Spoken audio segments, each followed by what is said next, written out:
Good morning, Rabotai. Welcome to Breakfast in the Class, live from Colombia. We are zocher to be able to share words of Torah, and as we'll learn how important this Breakfast in the Class actually is, you guys are at a very special edition of Breakfast in the Class, and I'll explain in just a minute why. There's many interesting ideas that find their way into the customs that we have, the minhagim that we have, and a lot of times a person doesn't realize how important that minhag is, or the basis of it, or the reason for it, until actually someone explains it to them. I don't know if you noticed, but we switched to Morid Hatal and Barechenu. And interestingly enough, if you take a look at Sukkot, it doesn't follow the same routine. On Sukkot, when do we switch to Mashiva Ruach? We switch at the end of the holiday. So the whole of Chol Hamoed, we're saying Morid Hatal, right? Why is it that when it comes to Pesach, we switch to Morid Hatal right in the beginning? What's the reason? So someone once said to me, Rabbi, what do you mean? The other time it's about rain. No one wants it to rain on the holiday. Here it's about Morid Hatal, your nice breeze. You want it to stop raining. Everyone wants to have a nice outing on Chol Hamoed. So that's why we switched to Morid Hatal. That reasoning notwithstanding, I want to share with you a beautiful idea I saw from the Nifilotecha Asicha. He says, according to the Pirkei Rabbi Eliezer, we know that when Yitzchak told Esav to go out and go hunting so he could give him beracha, what did he say to Esav? He said, go out and get me mat'amim asher ahev. Go get me the delicious things that I love to eat. And the rabbis explain that what is this mat'amim asher ahev? What was this amazing food that he wanted to eat, that Yitzchak wanted to eat? Well, we don't know from Esav, but we know from Yaakov. What did Rivka prepare for him instead of Esav? She took shtei gezim. She took these two korbanot. What do these two korbanot reference? The two korbanot that a person brings on Pesach, the korban Pesach and the korban Hagigah, Mechila. Can I ask you a favor? Can I have uno cappuccino with sweetener? Is that okay? Mucho gracias. Thank you. So that's why there was two korbanot. So what do we learn from this? We learn from this that the day that he was going to give the berachot, what day was that? Pesach. So when Yaakov comes and he gets the beracha, what day is that? Pesach. What's the beracha? V'iten lecha Elokim. Mi? Tal HaShamayim. So the beracha already was instituted on that day as a day of Tal HaShamayim. So since that's the case, still today we're switching to Morid Hatal and to Barechenu, which is about Tal, because we have a road. I saw this idea, I wanted to start dancing.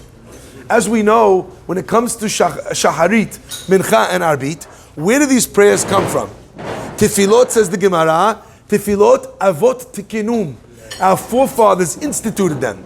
And what does that mean that our forefathers instituted them? If you look in the Pesukim, the Gemara and Berachot shares that Shacharit was the prayer of Abraham.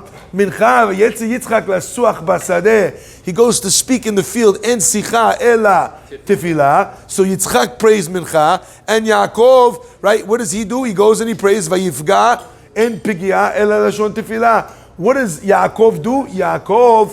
Yaakov, what does he do? He institutes this powerful thing called Arbit. In some ways, what Yaakov instituted was even more difficult than what Avraham and Yitzchak instituted. What's the proof? The proof is that we say Ma'ariv or Arbit is Reshut. Until the Chachamim were mitaken it, that was something which was not obligatory. You have many women that pray Shacharit and Mincha, but they don't pray Arbit. There's also different halachot associated with Arbit, going so far as to see that Tosafot says in one place, we're not posek like this halakha. This is one of those Tosafot that's just a tease.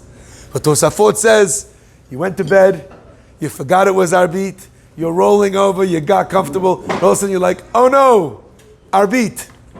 Tosafot says you don't have to get out of bed to pray. We don't hold like Tosafot. I was thinking of making a pillow just out of a printed version of that Tosafot. And then in Shamayim, I come with the pillow. I was like, Hashem, look, please, Nachilak. I had the Tosaf right here. I'm Sephardi, but still, right? Okay. My mother's Ashkenaz.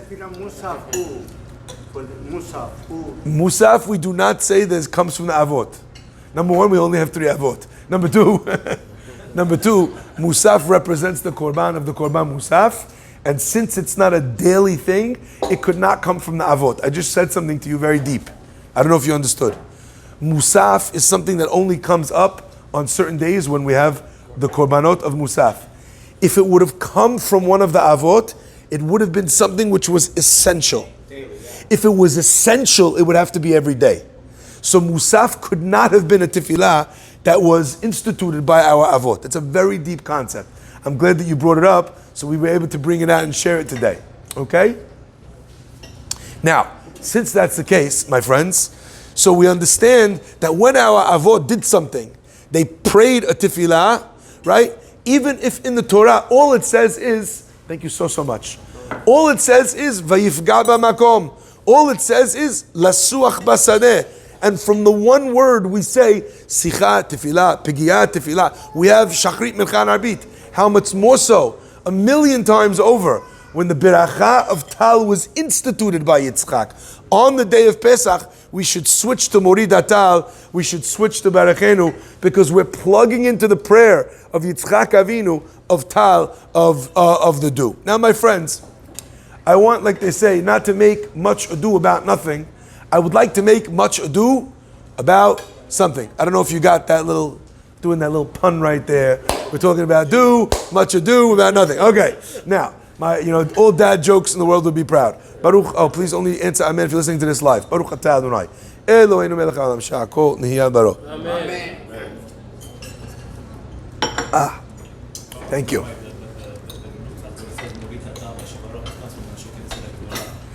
The nusach of how we say it in the Amidah comes later. But all the things that Anshe Knesset Agdolah was doing was just codifying things that we were already praying for. Okay? They were institutionalizing the nature of the Amidah. Why? Because people lost the gift to be able to spontaneously pray expressively. To pray, if you look, by the way, at the old Chachamim of the Sephardim, they spoke in poetry. It's the most magnificent thing. You look at Et Sha'arei Ratzon, you want to cry. They wrote in poetry. So to us, that we're not that way, that if you left it up to me and you to pray, what would we say? I used to love quoting this. Yabba dub dub, thanks for the grub, yay Lord. Chalas, that's Birkat HaMazon, right? So now that we're not like that, so we need someone to institute the tefillah the way it is. So my friends, what is it that we're doing? And I want to add one level of power. We learn a very interesting idea that a person on the day of their birthday, on the day of their Hebrew birthday to be clear, they have the ability to be able to give berachot. We learn it out from a pasuk that God said to the Navi, Ani ayom yiliditicha, I gave birth to you today. Today is the day of beracha. The person is capable of giving brachot on the day of his birthday. Why? Because that's the day where his mazal, his power is the strongest. That's the day he was born. So on that day you have a koach to give berachot. Never miss that, by the way. Never miss your birthday. This year I have a birthday that's very rare, so I really appreciate it. Because I'm born in Adar Aleph. I only get a birthday, Hebrew birthday, once every 3 years. Right, between 3 and 4 years, depending on the calendar. So when I get a birthday, I make a long list of people I want to give berachot. I sit there in my office and I go through the list and I pray and I pray and I pray. Anyone that wants can make a note and send me a request on Kafchet Adar Aleph. If I'm not going to remind you then, but if you want it, if you want to send it in, if it's important enough to you, you'll send me the message. Okay, my friends, Isma, listen to this. Why did Yitzchak choose that day to give the Beracha of Tal? When's Yitzchak's birthday? Pesach. We know that Avraham served the angels, Lushi v'asi ugot. What did he serve them? He served the matzah. What did the angels say? Come back next year, exactly this time. Ul Sarah ben. Sarah gives a birth to Yitzchak on Pesach. So what day is Yitzchak giving the Beracha of Tal to who he thinks is Esau, but actually is Yaakov, who he's supposed to give the Beracha to? On his birthday. So there's a tremendous power of the Beracha of Tal. And I think that's the secret of what Yitzchak Avinu was actually saying when he says to his son. He says, go out and get me these gifts. Leman tivarechecha nafshi. in order that my soul should bless you. What does he mean? Isn't all blessings come from the neshama, come from the soul? The answer is, what Yitzchak Avinu was saying is, on the day of my birthday, that's the day when the koach of my soul, of my nefesh, is at its strongest. So today, come leman tevarachecha nafshi. My friends, if that beracha was given to Yaakov Avinu by Yitzchak Avinu, it is given on that day. On that day, for every person, for all of Yaakov's descendants, the power of Tal is paramount. And this holiday is a transitional period. And I want to talk a little bit about what this idea means of Morid HaTal. What does it mean to pray for Morid HaTal? But to understand that, maybe we need to take a little bit of a deep dive for a minute into what it is that we're doing here on Chol Hamoed. I want to quote to you the language in the Yerushalmi. Amar Rabbi Abba Bar Mama. Rabbi Abba Bar Mama used to say, Ilu ayali misha yimaneh imani. If I had anyone that would join me, hayiti matir la'asot melacha b'chol hamoed. I would cancel the restrictions on work on Chol Hamoed.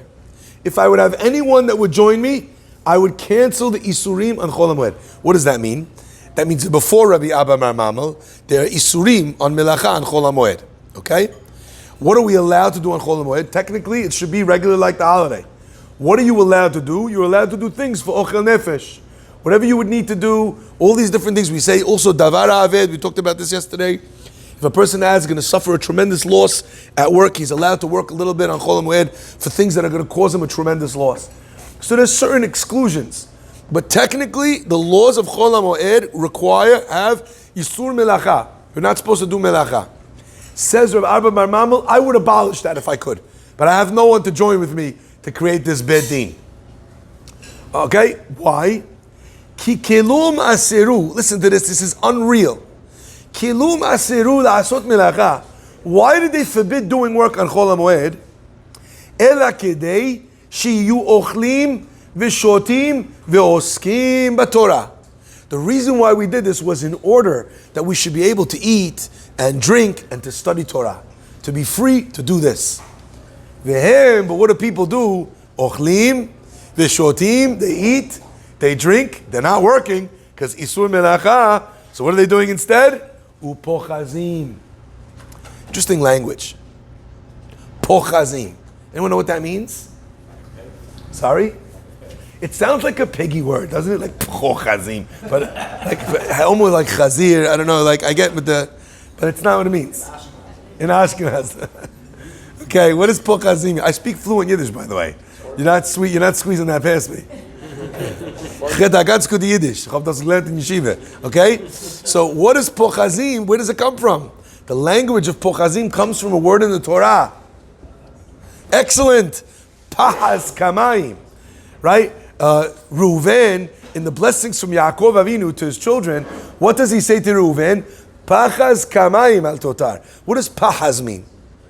Pachas means to rush, to do things hastily, to make mistakes because of the speed at which you're operating. Says Rabbi Abba Bar Mama, they're eating, they're drinking, they're making mistakes because they're running too fast. They're enjoying this, they're enjoying that. And then they're letting themselves down. They're on a higher level. They're doing things that they shouldn't be doing. So Rabbi Abba Bar Mama said the whole point of creating Isur Melacha was to get you higher. But instead, what's happened? Because people are sitting around doing nothing, they're eating, they're drinking, they're having a great time, but they're actually doing things that put them on a lower level. That the word Moed, which is what we're on now, Yagien al-Mo'adim Ahirim, right? What do we say? Moed is Chol HaMoed. The word Moed, says the Arizal, is made up of two parts. The first letter is Mem, the second letter is Vav Ayin Dalet. The first letter is Mem is 40. The remaining three letters is Vav Ayin Dalet is exactly 80. Says the Arizal, when a person spends money to be able, expends effort, spends money to be able to be mechabed et ha-mo'adot, to respect the Moed, Chol HaMoed especially, even more than the holidays, everybody respects. But especially the Moed, what does he get for his 40? He gets 80. So all of you dibs that didn't buy the most expensive room, no, I'm sketching. Right? All right, you could have went large and gotten double. All right, fine. You got 40, you put in 40, you get 80. Sorry, sponsored by Mati. Exactly, okay? My friends, yeah, exactly. Type in the promo code, breakfast and the class, for 20% off. Okay. So if you hire the private yacht today. Oh, Rebbe Spaeth is saying if you hire the private yacht, maybe you get back double. Oh, ret exactly like a poichazim pig. Fantastic. Gewaldig. Speaks Yiddish. Rabbi Isai, my friends, my teachers, my people. Isma, listen carefully. The question is, like we said on the first day, who were you being mechabed? It's a beautiful example from the Magid Midubna. The Magid Midubna used to say a beautiful mashal. The mashal was of a person, a rich man who had 2 children, and he was making a beautiful wedding for one of his other kids. He reaches out to his wealthy son and he says, please come to the wedding, honor me by being at the wedding with your whole family. I know it's a journey, but don't worry. Whatever you spend, the journey, I'll pay for it. I'll pay for the carriage. I'll pay for the cloth. I'll pay for anything. Anything you spend to honor me is on me. It's not on you. So go crazy. The guy goes Prada. I don't even know all the names anymore. Prada, Versace, Vera Wang. All the stores I see when I walk home from shul. Okay, those stores. Chanel, Louis Vuitton, McQueen. These are the stores that I see. It's getting very expensive, by the way, to go designer. You know why? Because now, not only do they have Giorgio Armani suits, there's a Giorgio Armani building. So if you're an Armani guy, now you need to buy an apartment. It's very difficult, Rabotai. Okay, soon they're going to start making cars. Anyway, the guy, he goes nuts. He buys everything. He gets the shoes with the red bottom, the Louboutins, right? Gets those guys. He gets everything. The guy goes crazy. Anyway, turns up to the wedding, dressed, like they say, to the nines. I don't know the reason why that's a phrase, but either way, dressed to the nines. Someone will tell me, probably Nathan Lowe. Dressed to the nines. Well, he walks up to his father-in-law and he says, Abba, kisses his hand. I'm so happy to be here.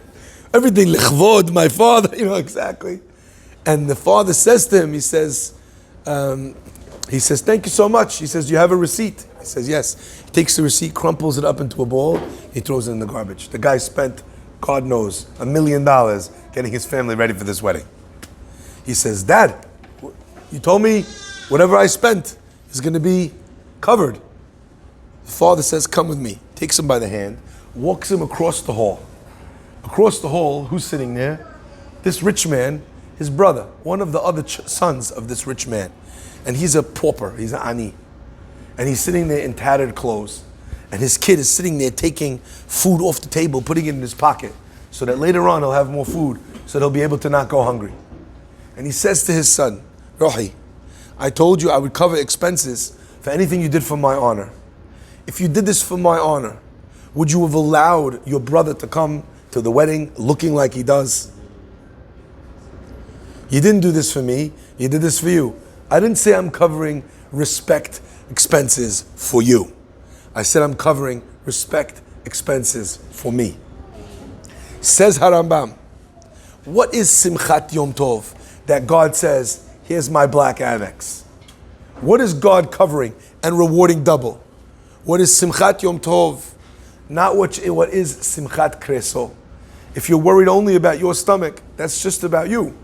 If you're worried about the Ger, Yatom, Almana, Levi, Kohen, Asher B'Sha'arecha, if you're worried about everybody else, all the other children of the Almighty, you want to make sure that God's holidays are respected for them, then you did it for the honor of the Hag. My friends, this is true also in Ruhaniyut.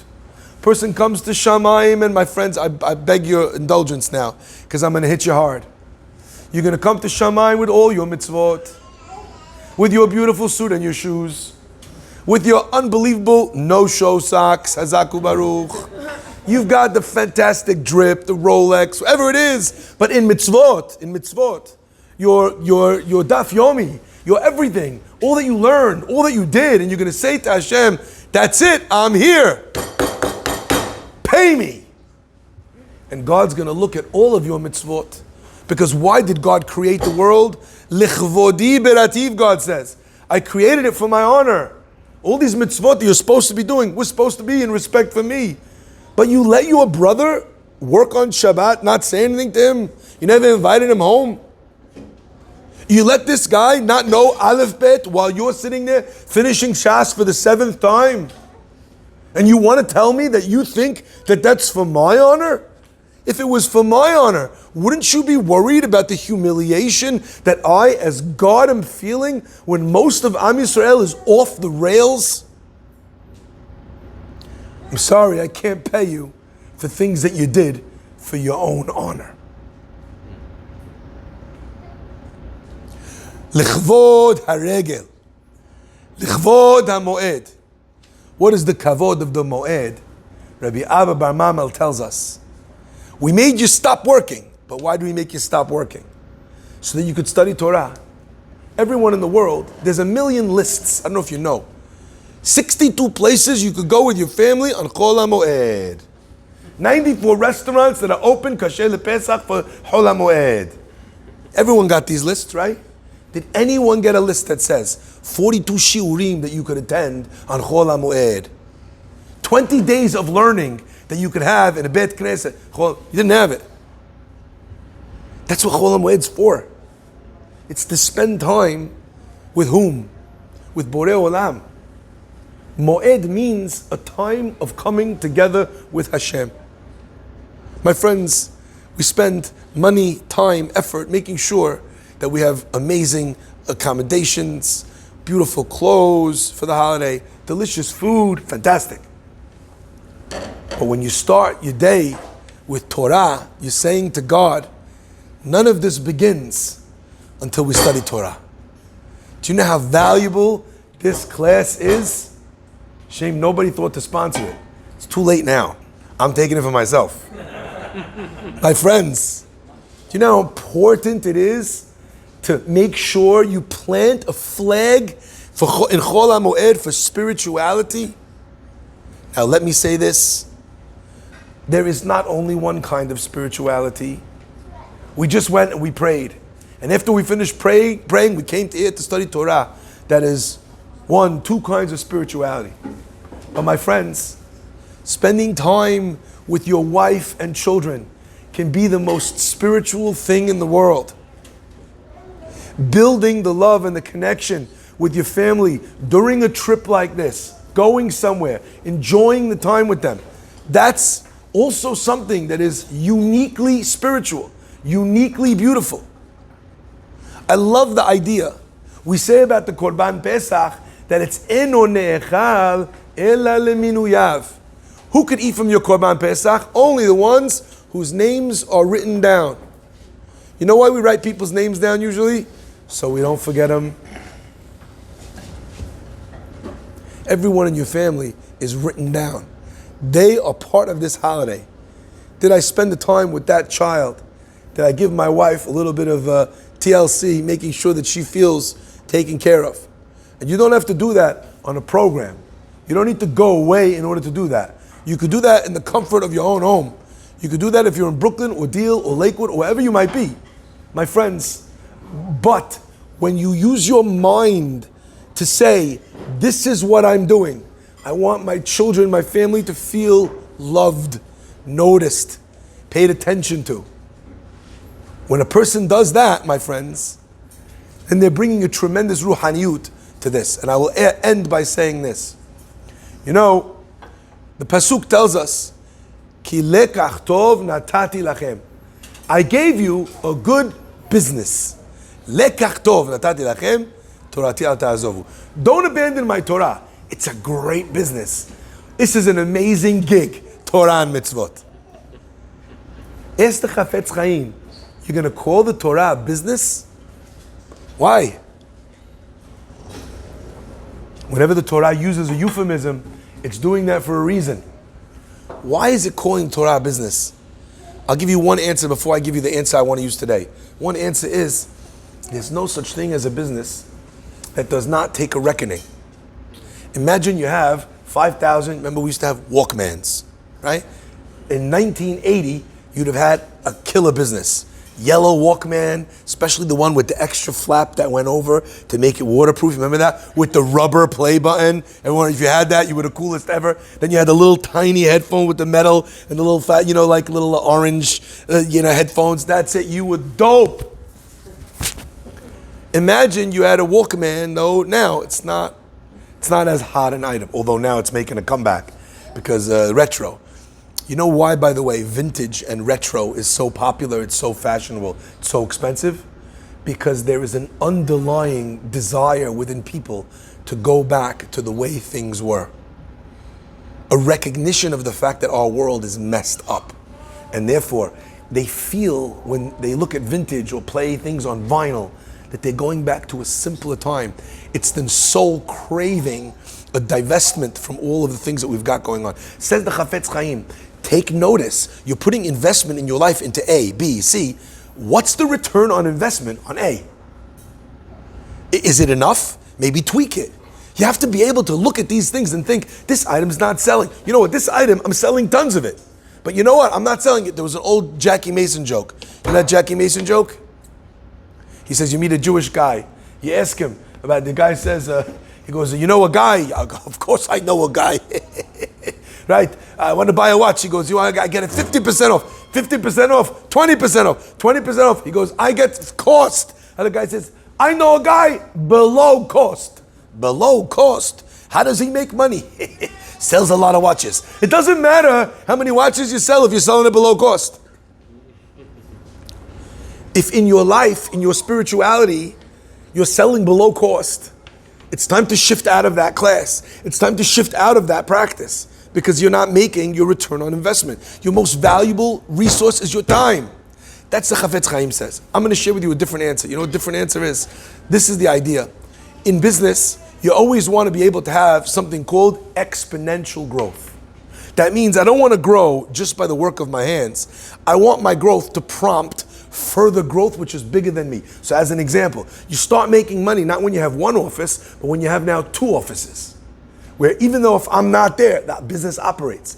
When you have 4 stores, exponential growth where you don't need to be involved, that's where you're really growing. In Chazak, I learned very early on that most Jewish organizations make a fundamental mistake, and that is that the person at the top of the food chain needs to be involved in everything.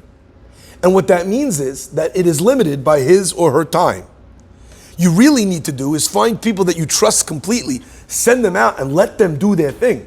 So Baruch Hashem, we have branches popping up because we have people that are capable and they're being given a mandate and told, you're strong enough, you go do it. Wherever you are, I said, act with your koach, act with your strength.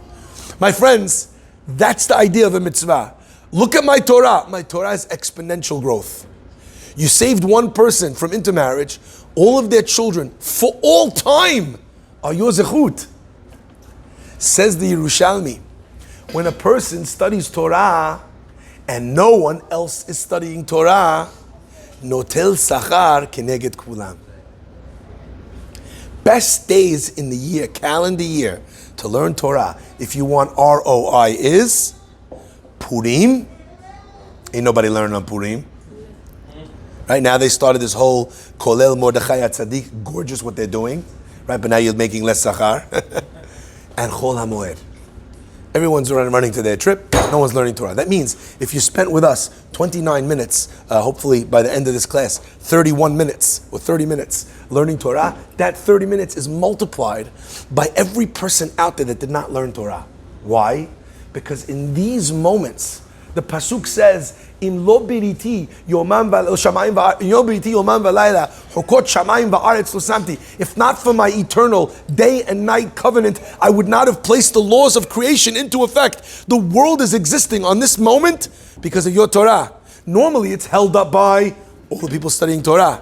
Today, when very few people are studying Torah, it's held up only by the few. That means that weight is disproportionately on your shoulders. That means that the reward for all those people comes to you. This 30 minutes is going to pay sick dividends. Okay? My friends, let's make sure that we take the opportunity. Ask yourself, for every day at Chol Hamoed, we have meticulous planning. Ask yourself, what could I do on today's Thursday? we have Friday, we have Shabbat, we have Sunday. What could I do on each day of the Moed to bring kavod to the Moed, to do one beautiful thing? Decide you're going to compliment 5 people. Decide you're not going to speak Lashon Hara at all for Chol HaMoed. Come up with something. Doesn't matter what it is. You're going to give tzedakah on these days. You're going to find a way, because by the way, the same way when there's not the mitzvah of Torah being done, you get the reward for everybody else. Chol HaMoed is also very weak tzedakah. Why? All the collectors are home for the holiday with their families. A lot of people are away. So who's giving tzedakah on Chol HaMoed?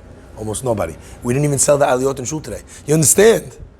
There's an opportunity today to give tzedakah on Chol HaMoed where you're holding up the whole world. That is exponential growth on a mitzvah. That is ki lekach tov natati lachem, to look at it like a business. Hashem should bless us that we should have the beracha of tal, bringing it full circle. Geshen is what happens when the rain saturates the earth. But when do things actually begin to grow? When the rain stops. Isn't that fascinating? Growth happens after the rain stops, when the sun comes out and all of a sudden the plants are reaching towards the sky. This time in the year is not the investment for potential, it's the realization of potential. So what do you want to do to actualize the kochot that you've been spending all this time building up? That begins, Morid Datal, on the first day of Pesach. It carries on through Chol HaMoed in its strongest effect. May Hashem bless you to actualize your growth in the most beautiful, exponential way. Baruch Adonai Le'olam. Amen ve'amen. Rabbi